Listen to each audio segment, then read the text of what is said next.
therapy studios in Chicago, Illinois. So I work with women whose spouses are addicted to alcohol.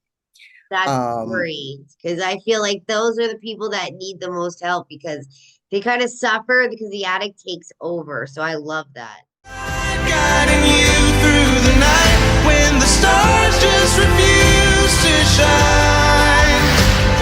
And I'll be your shelter, that safe place to hide, your sanctuary.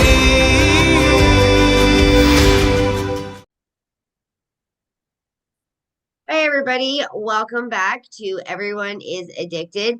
Today's guest, Angelica, has graciously come on to share her knowledge and perspective about addiction. So, hi, Angela, or Angelica, sorry. Thank you so much for joining us. I no appreciate problem. it. So, yeah, let us know what you do and stuff. Thank you for having me, Jasmine. I'm so happy to be on and share my unique perspective. So, as you said, my name is Angelica. I'm an art-based life coach and founder of therapy studios in Chicago, Illinois. So, I work with women whose spouses are addicted to alcohol. That's Um, great because I feel like those are the people that need the most help because they kind of suffer because the addict takes over. So I love that.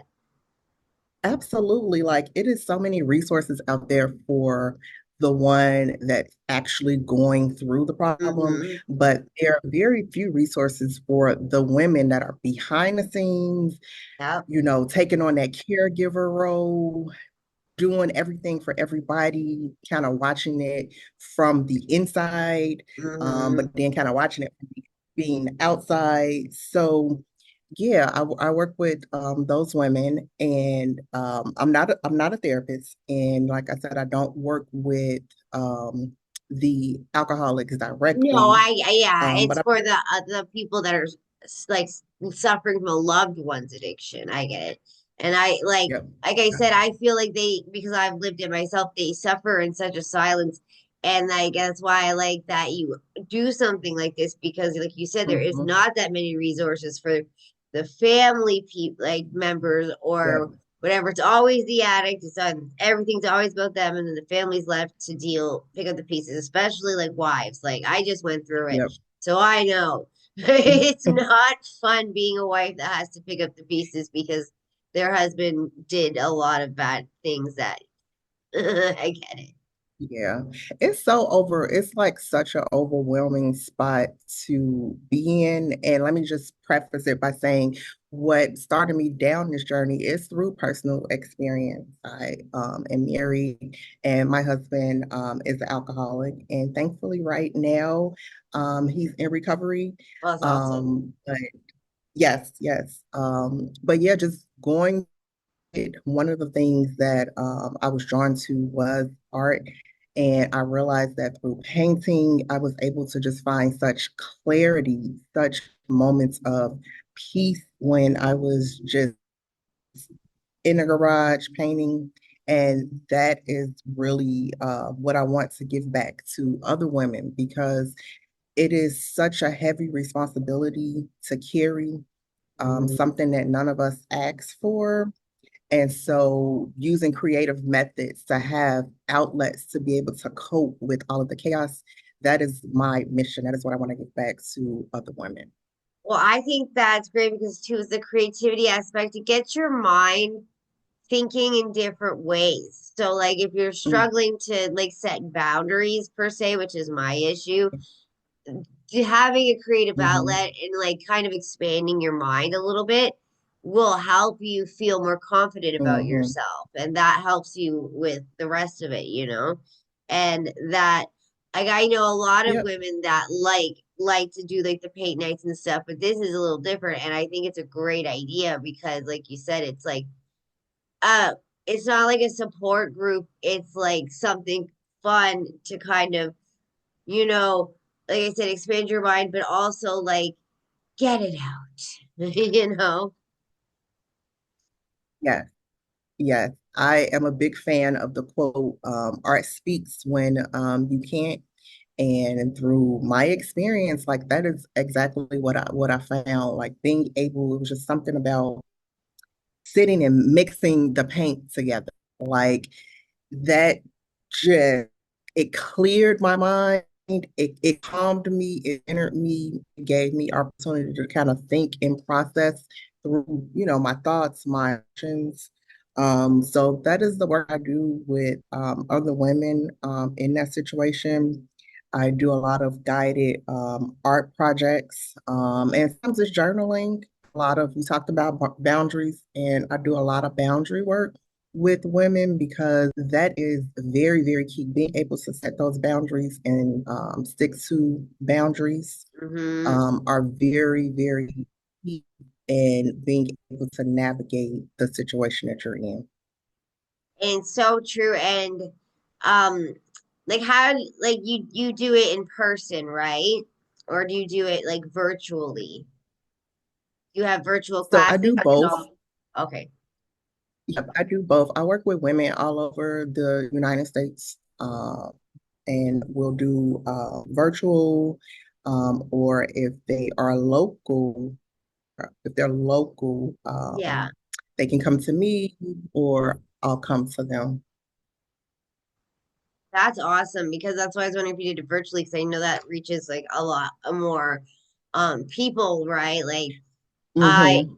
I had like my own business and I did it mostly locally and like I know when once I started doing it online it became a little too much because I go to school, but so I stepped back from it, but I know Okay. that once you put it out virtually you can reach so many more people, and what you're doing is some like what I was doing wasn't it was helping people but not in the same way. Like this is something you're passionate about Yeah. because you Yeah. lived it and you just want to help the women that you know because you know the experience, and that's the thing. Yeah. People will open up to you because you know the experience. I When you go to a counselor and they're very textbook and they've never experienced anything, you kind of shut down, you know. Hmm. But when it's somebody who's gone through it, Yeah. you're the opposite because you feel like we have a connection in some way because you've been through that too, Hmm. right? And you've kind of come out to Yeah. some out of the other side and you have that knowledge and advice on how to get to that and like the barrier setting. I know from my own experience that Yeah. that is something that we all need to learn how to do as women because I know that we're all bad for it. Men just know how to play right into it. At least from my experience. You let them, right?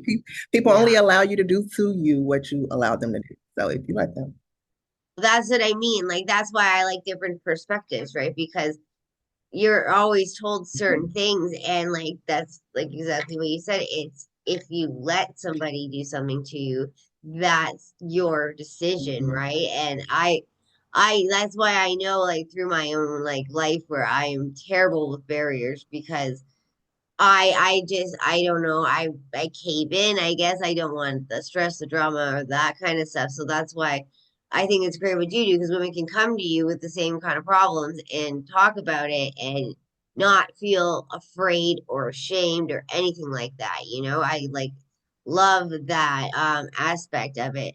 Do you like do yeah. you have like an art studio or anything like that? Like when you do it, So I do have a studio where guests can come in. I do notice that most of the women I work with, they do prefer the more virtual environment just because it's a lot going on. And so, that environment, it takes away that travel time. yeah. Um, you really can kind of come as you are, like in your pajamas, whatever have you, because it's Mm-hmm. really about creating moments of peace, right? And so I do see like a lot of people, even locally, will opt to do online, but I do have a studio in Country Club Hills, Illinois. The information is listed on my website and all of my social accounts if people want to join me in the studio. I will add all of her links to it in the description. And If you have any like if you have like a logo or something like that, I'll put it at the end of the Hmm. video so people can visually see it. Um, Oh, perfect. Yep. yeah, so like if you have a logo for your business, I'll put that at the end so that people can see it. I feel like if people can see it, then they're gonna look at the link, Hmm. Yes, right? yes. You love to see, But feel, touch, right? yeah, exactly. But no, like so um what like how long ago did you start doing this? So I started um, in the creative world in like 2020. And when I first started, I was doing paint parties, so paint and sips. Mm-hmm. And I did that for 3 years. And last year, 2024, as I was kind of coming out of the most and traumatic part of my life last year, I was thinking about the business and the brand and what I wanted to do with it. And I was so, I knew I wanted to do something creative and I still wanted to do something with painting, kind of help me navigate through. Mm-hmm. And so I made the decision to pivot the business from fun paint parties to more of a serious tone and started looking into life coaching and I pivoted at that point last Yeah. year and focused solely on coaching women whose spouses are addicts. Well, I love that like idea. Like it's like you know how sometimes ideas are born out of like our darkest days, you know? Because like you just want to Yeah, yeah. help people because you suffered it yourself, right? So, um Mhm. I think that is like so I don't know why I'm saying I hate myself for it. But do you do like webinars or anything like that, or is it just like the one-on-one virtual and stuff? So I do group workshops, Hmm. and those can be done virtually or in person as well. So yes, I do workshops and I'm kind of looking into maybe starting doing more like speaking engagements because I feel like I know that personally for me, I suffered in silence for a long time. Like it took 2 years before I even shared with my mom and my family like what was going on, even his family, what was going on. And so I carried that weight alone. And I think that a lot of women do. Um, for me, it was I was embarrassed, although I wasn't Yeah, the one actually with the addiction, there was a sense of embarrassment. There was a sense of covering it up and I making things can, look good. yes, and I thought I could fix it. I thought I could fix it. I thought love was gonna be enough. I thought we've been married when it really like hit like 17 years. So I thought Hmm. that love was gonna carry us through it. And so those were also reasons why you suffer in silence because you think, oh, this is just this one moment and not realizing that someone battling addiction, it is really, really a sickness and it really, really takes control of them and it impacts everybody in the Hmm. household. It impacts.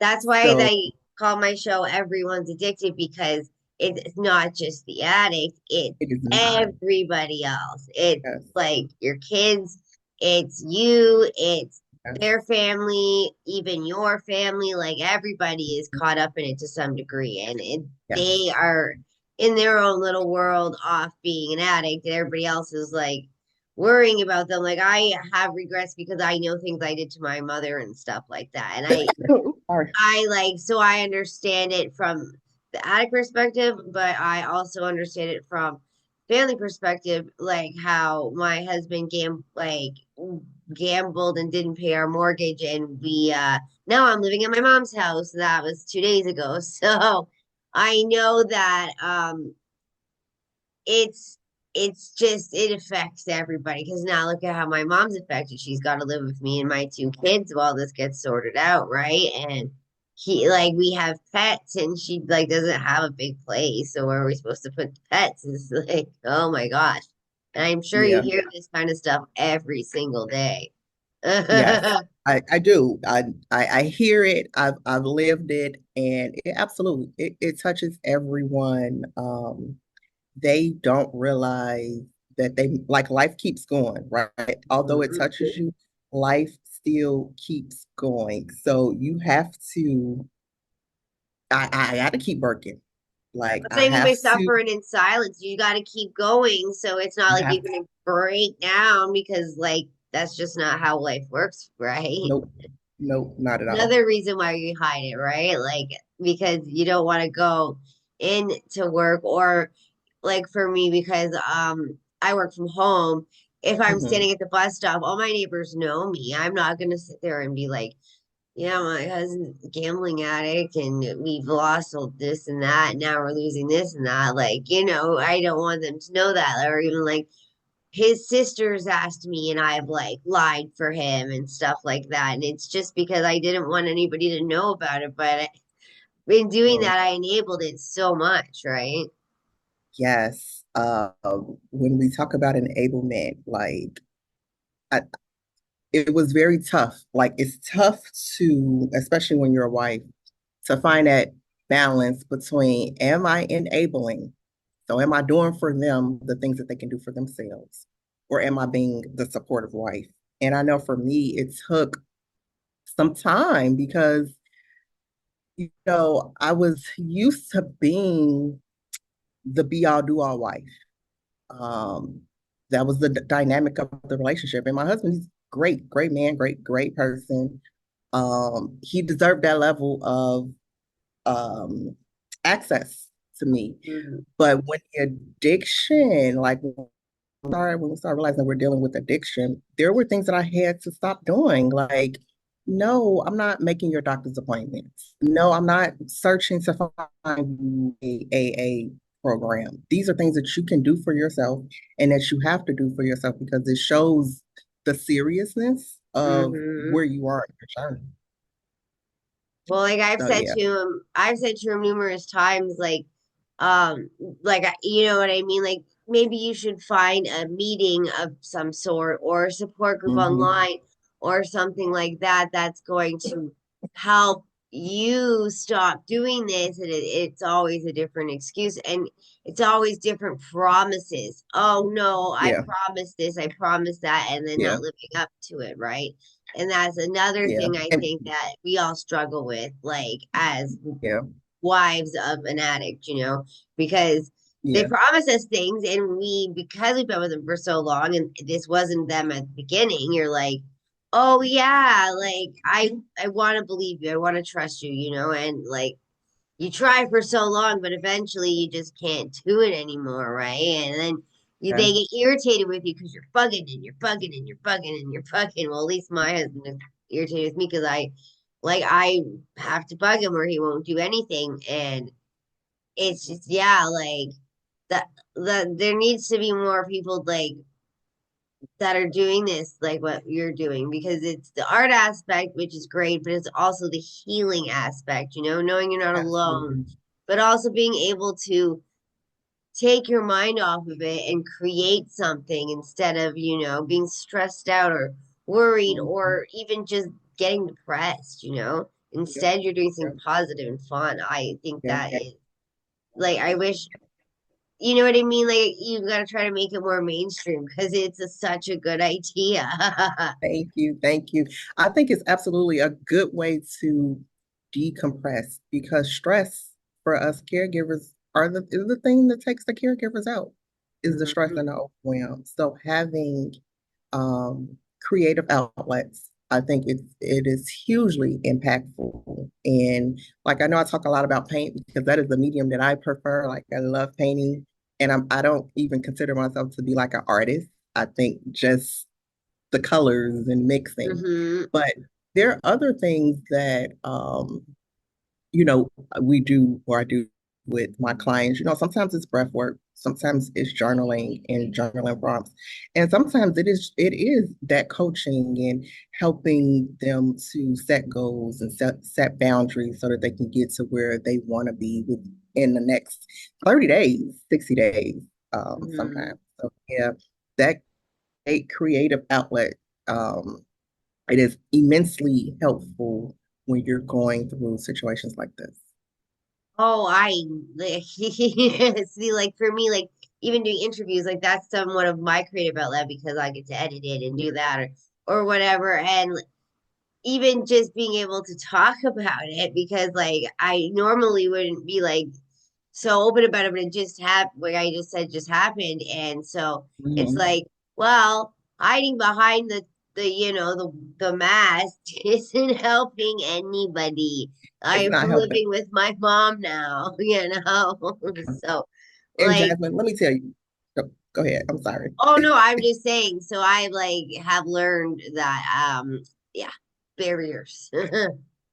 That suffering and silence, I know we came back to this. I was so surprised. I found the Facebook group and it's like 40,000 people in this Facebook group. And when I tell you, when I saw that, I felt seen.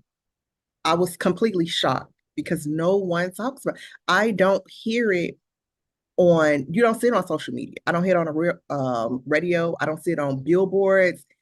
You don't see it when women are in, groups settings. It's not something that people talk about. Hmm. And so yes, it was really, really important for me to create something so that women can come in, we can talk, and they really leave knowing like they are not alone. Other people are going through it too. It doesn't mean you less than, it doesn't mean that your spouse is less than or just this horrible person. It is an imperfection that unfortunately hits a lot of people. Alcohol, I feel like unlike drugs, it is acceptable. It's glorified. Hmm. It It is, is, thank you. It's glorified and even like yeah, what it's so glorified. Like it's like, oh, you had a bad day, you have a drink. And even have a on TV, good day, you have a drink. have a Oh, drink. Yeah, gathering, have a drink. have Like a drink. it's Yep, just, oh, after work, have a glass of wine. Oh, dinner, yep. have a glass of wine. Like it's so accepted. It's crazy, right? It's so accepted, and it is killing so many people, and it is impacting, and it is coming through like a hurricane, affecting so many families. It's really, really, really sad. It's sad Well, and it's tough. like it's sad for the women like too like the ones that are suffering from the addict because they take the abuse and the anger when you confront them about it and then that affects you plus you're trying to protect your children and you don't really have anywhere to turn and like at least Yeah. you're giving the space for someone to turn to because otherwise there is like I mean the idea there's groups for everything but not for this, you know what I mean? Yeah. And like I said, if you like went to your therapist and you talked about it, they don't have that experience, so they can't really relate to you on a Mhm. level that's going to help you heal in this kind Mhm. of a situation. That's something that you have to experience to be able to truly help somebody, I think, right? Yeah. I I'm sorry, something came up on my screen. Um I am a fan of therapy. It was something that I had to that I started during this process. Um I think there's a stigma, with therapists and people going to therapy, but it was helpful for me. I'm glad that I decided to do it. And I also want people to know like um my lane is complementary to therapy. Like it is good to do if you want to pair it together and you have that, serious conversation with your therapist and you guys are really working on that emotional work and who you are. And you can still come over and work with me, and we can talk and set goals and um, talk through boundaries and enablement versus support. So yeah, my lane is complementary, and I am an advocate for therapy. And I also feel like, some people, for the people that don't and like are so against it, coaching is also a good way to go for people that are just not ready to Hmm. do that deeper work. Um, Working with a life coach or art-based life coach like me would be something good to do. Because you're like in your own niche, like you know what I mean, Mhm. for coaching and stuff like that. Like I see an addictions doctor, which is basically my therapist, right? But she also is a doctor, and like I definitely advocate for it as well, as long as like what I find, because I'm in Canada, right, and our healthcare is free, so a lot of the counselors will literally be like typing on their computer, not even listening to you because it's not like you're paying them, I guess you could say, right? So they're not as Mhm. invested in what you're saying or anything like That's that. unfortunate.